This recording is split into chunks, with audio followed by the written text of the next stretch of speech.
eu me chamo Laís e hoje eu vou falar sobre a fidelidade de Deus conosco, quão bom é sermos fiéis a Ele e o que nos auxilia e o que nos atrapalha a sermos fiéis a Ele.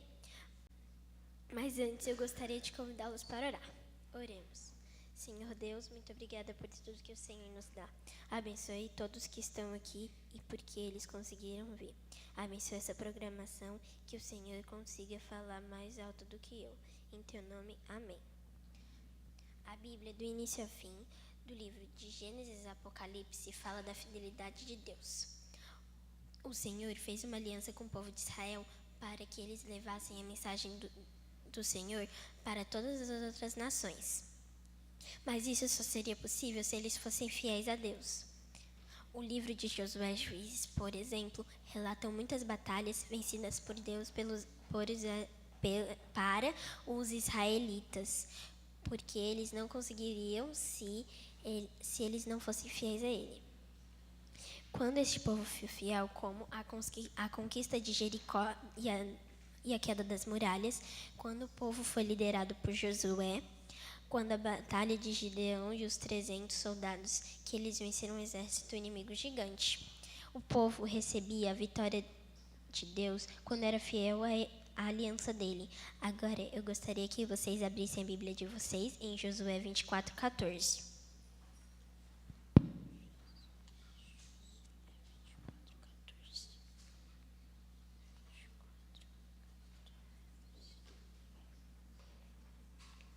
Agora temam o Senhor e sirvam com integridade a fidelidade. Joguem fora os deuses que os seus antepassados adoraram além do rio Eufrates e no Egito e serviram ao Senhor. 15. E se, porém, não agrada a vocês servir ao Senhor, escolham hoje a quem irão servir: aos deuses dos seus antepassados, que serviram além do rio Eufrates, ou aos deuses dos amorreus, a cuja terra de vocês estão vivendo. Mas eu e minha família serviremos ao Senhor. Nós podemos ir muito além da Bíblia. Tenho certeza que muitos aqui já têm pelo menos uma demonstração da fidelidade do Senhor. Eu, por exemplo, com a minha idade, já tenho muitas demonstrações lindas da fidelidade do Senhor. Quando eu tinha aproximadamente de 5 anos, eu queria muito tocar com o dedo em uma borboleta. Então, eu fiz uma carta e pedi para poder tocar nela. Umas 2, 3 semanas depois, eu consegui tocar nessa borboleta. Ela parecia fraca. Então, minha irmã e minha mãe, a gente também pôde tocar nela. Depois, quando a gente viu que ela estava fraca, a gente colocou ela numa sombra, pensando que ela poderia morrer para ela descansar. Um tempo depois, quando a gente achava que ela já tinha morrido, ela não estava lá mais, porque ela já havia voado. Outras vezes eu recebia convites de aniversários para ir na sexta-feira à noite, ou seja, já no sábado. Teve uma vez que a mãe de uma amiga minha mudou para a sexta-feira à noite, da sexta-feira à noite para a terça-feira. Então eu consegui ir. Teve outro exemplo de uma amiga minha que fazia sempre aniversário no sábado, e já que eu tinha um clube de aventureiro, eu sempre chegava depois do pôr do sol. E ela não gostava muito disso. Então, a mãe dela, desse dia adiante, ela começou a fazer os aniversários dela no domingo. E aí sim, eu pude ir. Viram como Deus se importa com coisas tão pequenas? Nós devemos ser fiéis a Ele, porque Ele tem sido fiel conosco antes. Ele se importa desde grandes batalhas até coisas tão pequenas como o pedido de uma criança de segurar uma borboleta no dedo. Devemos ser fiéis a eles, mas nós sabemos que é muito difícil, porque nós temos uma tendência pecaminosa, por serem seres humanos, naturalmente desejamos o que é mal. E para nós não é fácil sermos infiéis, como Paulo diz em sua carta em Romanos 7, 18 a 19. Vamos ler?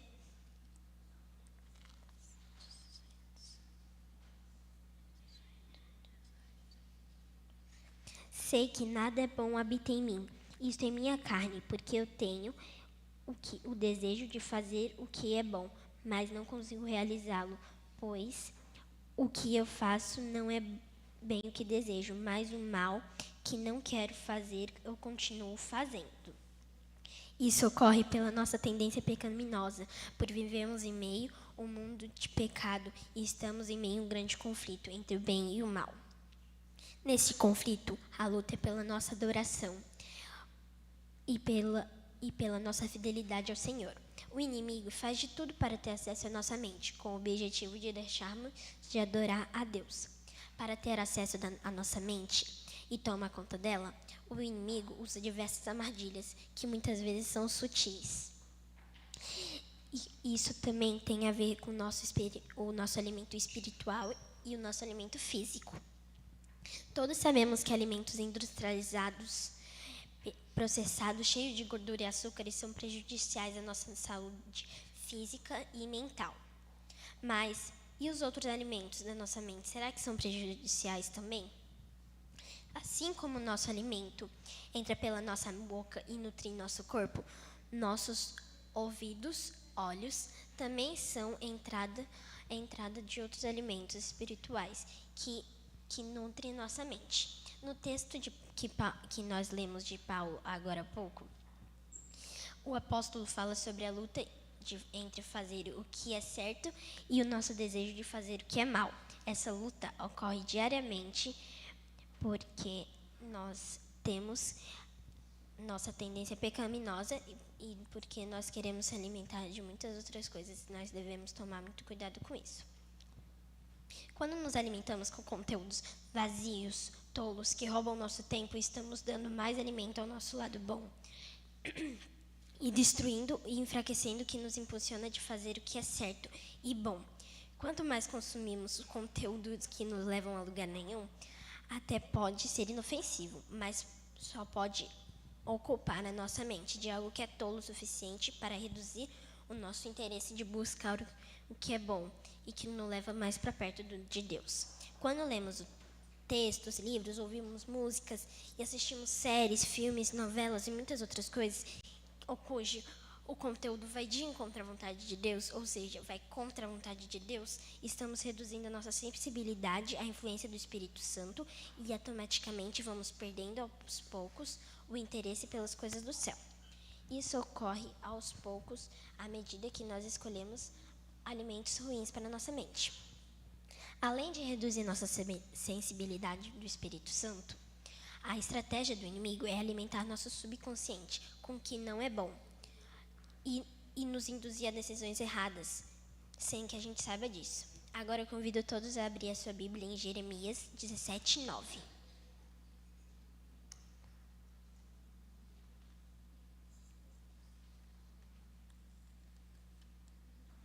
O coração é mais enganoso do que qualquer outra coisa, e sua doença é incurável.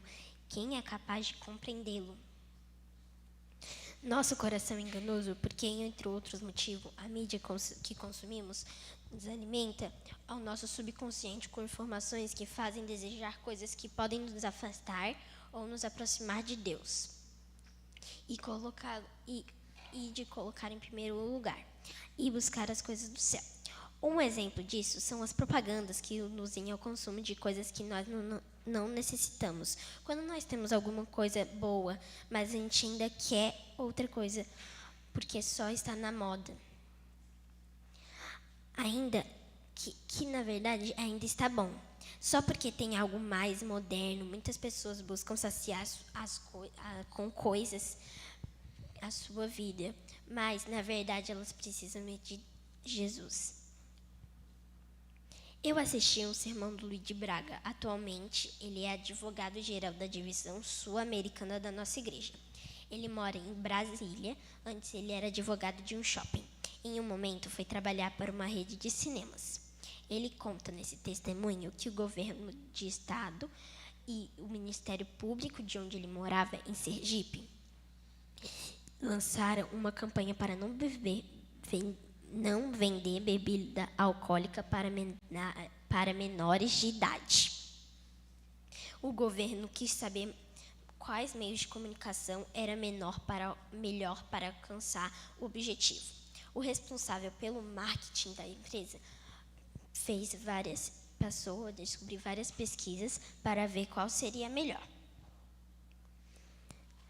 O objetivo era que as pessoas soubessem que não era para elas fazerem, para elas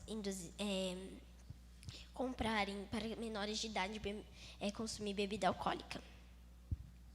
Então, esse responsável pelo marketing passou por várias pesquisas e estudos realizados e fizeram para calcular o percentual de defesa do nosso cérebro ao consumirmos algumas mídias, ou seja, quanto de informação estamos conseguindo filtrar, ou seja, que vai direto para o nosso subconsciente. Agora eu vou ler alguns percentuais de defesa do nosso cérebro e as mídias. Na mídia escrita, eles chegaram à conclusão que nós temos 80% de defesa cerebral, ou seja, 20% do que nós lemos vai direto para o subconsciente. Na música, 50% do que nós ouvimos vai direto para o subconsciente e 50% fica na consciência. É por isso que nós lembramos de propagandas que passam na TV. Parece que ela vem do nada, mas não, ela sempre está lá guardadinha. Na televisão, o poder de defesa do subconsciente é de 40%, ou seja, 60% das informações vai para o subconsciente. Agora, prestem atenção no poder da defesa do cinema. No cinema, o poder de defesa do cérebro é apenas de 2%, ou seja, 98% do que se vê no cinema vai direto para o subconsciente.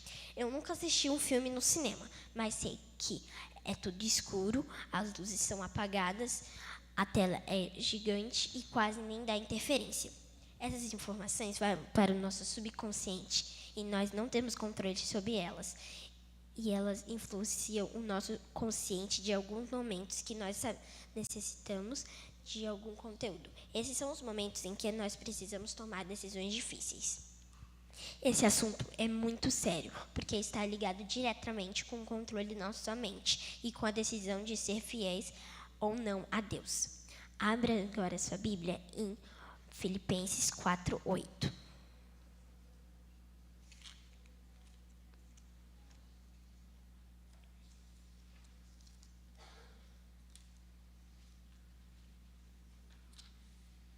Finalmente, irmãos, tudo que for verdade, ou tudo que for nobre, tudo que for correto, tudo que for puro, tudo que for amável, tudo que for de boa fama, se houver algo excelente ou digno de louvor, pensais nessas coisas.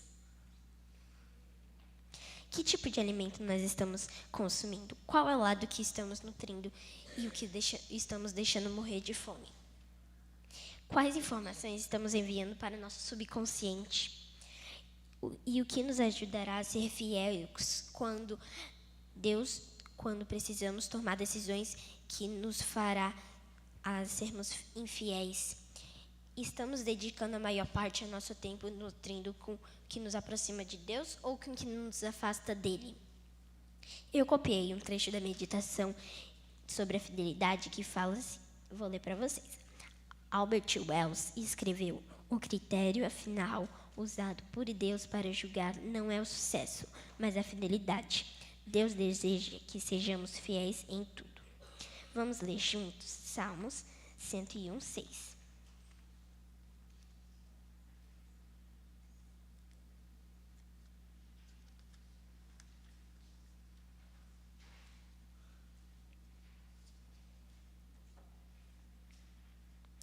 Meus olhos aprovam os fiéis da terra, eles habitarão comigo.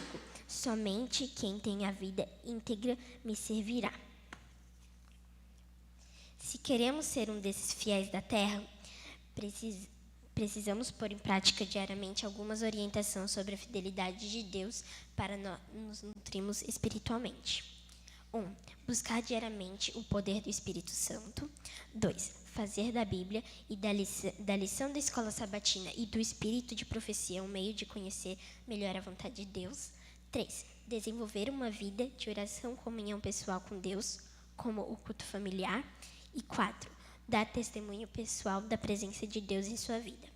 O desejo de Deus é que sejamos uma bênção para a igreja, para a comunidade na qual fazemos parte, onde irmos, que sejamos uma bênção. Assim, como ele desejava para o povo de Israel fosse.